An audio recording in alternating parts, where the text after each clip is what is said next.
Jangan pernah ajarin orang tentang kehidupan. Kehidupan itu akan sendirinya tumbuh, tapi kebijakan itu harus dieksekusi sehingga kehidupan itu akan tumbuh. Seperti Suatu hari nanti mungkin bukan pidatomu yang orang ingat, tapi jalan yang kami lewati, jembatan yang kami seberangi, dan pembangunan sampai ke pelosok. Prabu Mulih, proyek ini bukan sekadar jalan. Ini adalah masa depan konektivitas Sumsel. Di bawah langit Palembang yang terus berubah, jalan tol ini hadir bukan sekadar menghubungkan titik, tapi menyatukan harapan dan mobilitas yang lebih cepat, efisien, dan menyeluruh. ya, kalau kita lihat jalan tol Sumatera sejarahnya, kita baca di Wikipedia bahwa banyak sekali beberapa perusahaan sudah patungan, dan beberapa gubernur di daerah Sumatera itu mereka sudah patungan untuk melakukan 2010-2011. Tetapi proyek itu tidak berjalan karena berkaitan dengan mereka menilai bahwa jalan tol ini ada manfaat enggak. Terus kedua, pembebasan lahan yang cukup berat, sehingga dua hal ini yang menyebabkan tidak dijalankan. Terus dieksekusi dengan kebijakan Presiden zaman SBY, kebijakannya nomor 100 2014. Kebijakan itu tetapi tidak jalan. Kebijakan itu sudah ada untuk jalan tol Sumatera, tetapi yang mengeksekusi kebijakan zaman SBY, kebijakan nomor 100 itu direvisi oleh Pak Jokowi 2015, dan itu dilanjutkan 2015 oleh Pak Jokowi, dan dieksekusi semua kebijakan itu, sehingga jalan tol dari Lampung hingga Palembang dengan kebijakan itu hari ini kita bisa lihat orang Lampung bisa jalan di atas tol, orang Palembang bisa datang ke Lampung berjualan ke Lampung, dan dari Lampung bisa jualan ke Palembang karena udah melewati satu tol.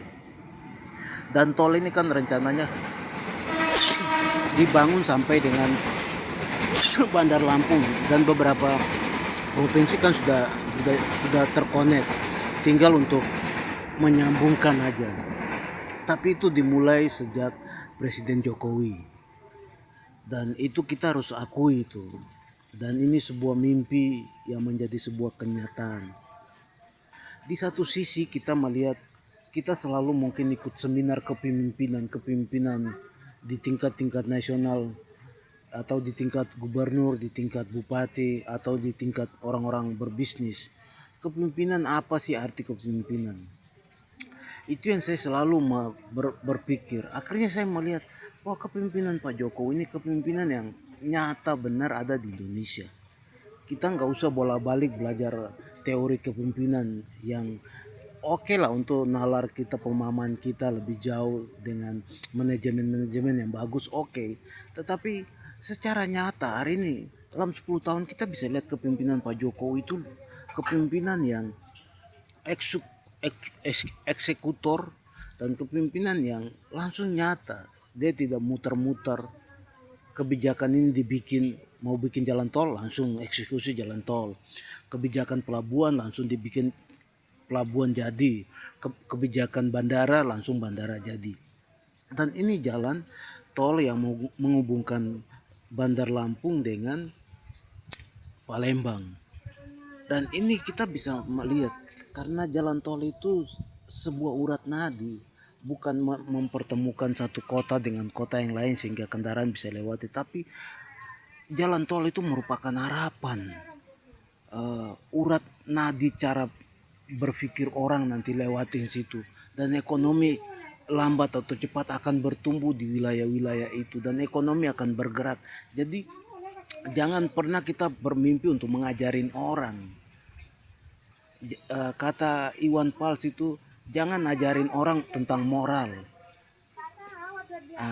Itu yang saya selalu mengingat, bahwa jangan kita selalu mengajarkan orang tentang moral, etika.